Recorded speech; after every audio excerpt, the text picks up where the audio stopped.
देखना cutting. Hello friends, welcome back to my YouTube channel. तो ये मेरा फर्स्ट ब्लॉग है और मेरा यूट्यूब का चैनल का मैंने आज स्टार्ट किया है और आज एक विशेष शुभ दिन है जो कि नवरात्रा का शुभ दिन है। आप सभी को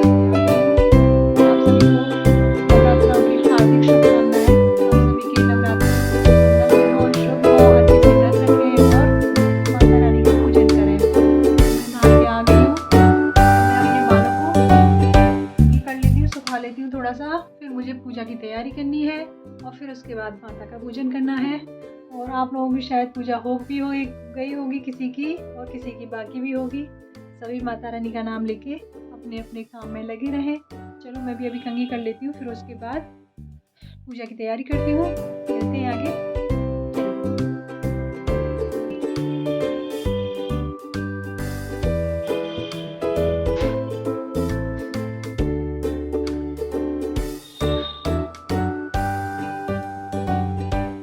ये कुमार साहब आए कटिंग करा के।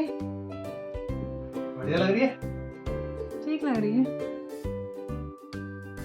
ऐसे क्यों करता है? और ये बहुत है, आपको नहीं पता। आगे से नहीं छोटे करवाए ध्रुव।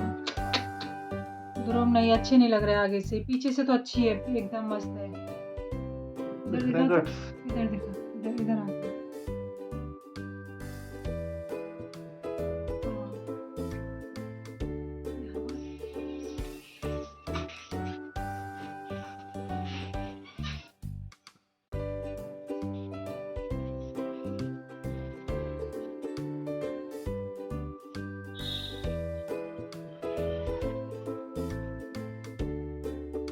तो मैं नहा धो के रेडी हो चुकी हूँ, एकदम तैयार हो गई हूँ। मैंने कंघी भी कर ली है, लिपस्टिक बिंदी सब कुछ लगा लिया है। चलिए चलते हैं आप पूजा की तैयारी करने। माता रानी की घट स्थापना करने के लिए मैंने लिए हैं ये दो बर्तन। ये लाई थी एक छोटा कलश और ये मिट्टी का बर्तन जिसमें कि मिट्टी रखी है। और इस कलश में भर लिया है मैंने इसको अच्छे से साफ करके पानी। और फिर इसमें डाल दूंगी मैं ये अशोक के पत्ते या फिर आम के पेड़ के पत्ते भी ले सकते हैं हम, जो कि पूजा के काम में लिए जाते हैं और बहुत ही पवित्र और शुभ माने जाते हैं। और इस तरह से मैंने कलश में ये लगा लिए हैं और कलश में लगने के बाद ही बहुत ही सुंदर लगते हैं। और जो प्लेट लाई थी उससे मैं इनको ढक दूंगी और जिससे कि पानी में डूबे रहेंगे ये। और 9 दिन लगातार रखने के बाद भी ये पत्ते मतलब मुरझाते नहीं है, सूखते नहीं है, इतने अच्छे से बने रहते हैं ये। और फिर जो मिट्टी लाई थी और उसके साथ में लाई थी मैं जौ, जो कि घट स्थापना करने के लिए जौ बोए जाते हैं। तो मैंने मिट्टी में अच्छे से जौ मिक्स कर दिए हैं और मिट्टी में जो छोटे छोटे कण करते हैं वो साइड में निकाल दूंगी, क्योंकि ऐसे ही मिट्टी है मिलती है यहाँ पे, इसके बर्तन के साथ में मिलती है। और जहाँ से ही बर्तन खरीदते हैं वहाँ से मिट्टी भर के और वो लोग रखते हैं, दुकान वाले जो भी बर्तन ये बेचते हैं मिट्टी के बर्तन।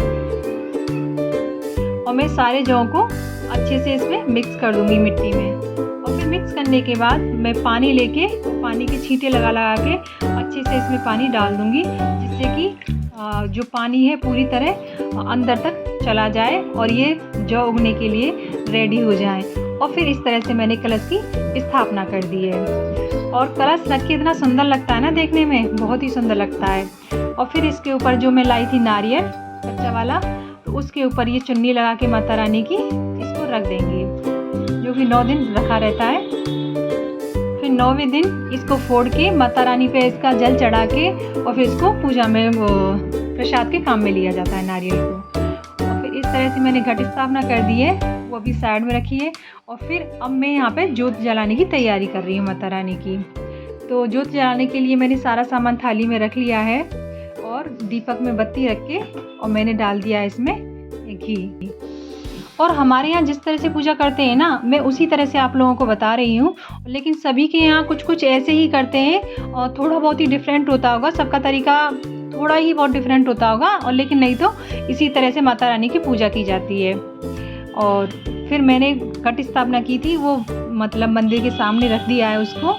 और फिर मैंने जलाई थी जो कंडे की कोर होती है ना, कोई उपला बोलता है कोई कंडा बोलता है, उसकी जला के उसको एकदम मतलब आग जला ली थी उसकी। फिर उस पर हम सारा सामान रख के धूप, घी, कपूर, लौंग और जो भी मीठा होता है वो चढ़ा के माता रानी की जोत जलाते हैं।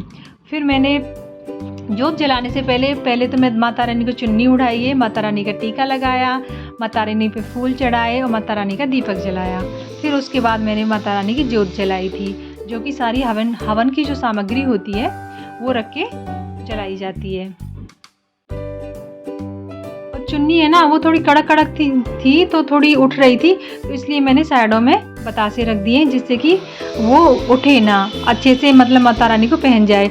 इसमें माता रानी की जो वो है मूर्ति है वो क्लियर नहीं दिखाई दे रही है आप लोगों को, लेकिन छोटी सी प्यारी सी मूर्ति है। और भगवान तो कितने बड़े हों छोटे हों, श्रद्धा होनी चाहिए। और मेरे पास ये गुड़हल का पौधा लगा हुआ है, तो इस पे देखो फूल एक ही खिला है, काफ़ी बहुत दिनों में, कम से कम 6-7 महीने हो गए इस पे फूल आए बिना, लेकिन आज के दिन ये फूल खिलाया। और माता रानी को ये गुड़हल के फूल बहुत पसंद है, तो इसलिए मैं इसको तोड़ लाई हूँ और फिर माता रानी की पूजा में माता रानी के लिए चढ़ा दूँगी। अब देखिए ये थाली मेरी तैयार हो गई है। इसमें बतासे, हवन सामग्री, चावल हैं, फूल हैं और दुर्गा चालीसा रखा है, कपूर वगैरह जो भी मतलब सामान होता है पूजा का वो। और ये मेरा मंदिर, माता रानी की देख सकते हो तस्वीर, और ये कलश और घट स्थापना। तो इस तरह से अब मैं जो आगे की पूजा है वो प्रारंभ करती हूँ। अब मैंने माता रानी को पहले जल से स्नान कराया है और फिर उसके बाद दीपक जला दिया था मैंने। और फिर दीपक जलाने के बाद मैंने तिलक लगाया और फिर भोग लगाया माता रानी का। और फिर भोग लगाने के बाद मैंने जोत जलाई। इस तरह से हम जोत जलाते हैं। देखो काफ़ी अच्छी जोत जली थी, देख के मन प्रफुल्लित हो गया और एक अच्छा ही लगता है। मतलब सारे काम श्रद्धा अनुसार और अच्छे से होते रहते हैं ना, तो बहुत ही अच्छा लगता है।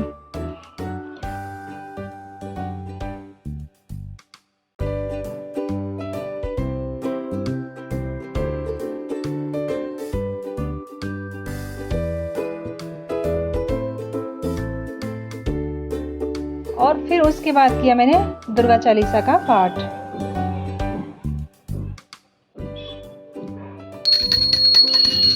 और फिर उसके बाद की मैंने आरती।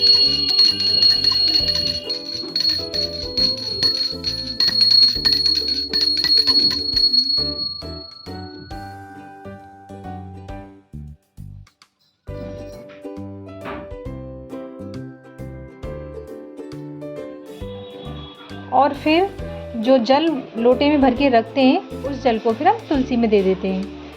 फिर इसी के साथ मेरी पूजा संपन्न हुई। तो चलो वीडियो को एंड करते हैं। अगर मेरी वीडियो अच्छी लगे तो लाइक करना, शेयर करना, कमेंट करना। अगर मेरे चैनल पर नए हो तो चैनल को सब्सक्राइब कर लेना। Thanks for watching.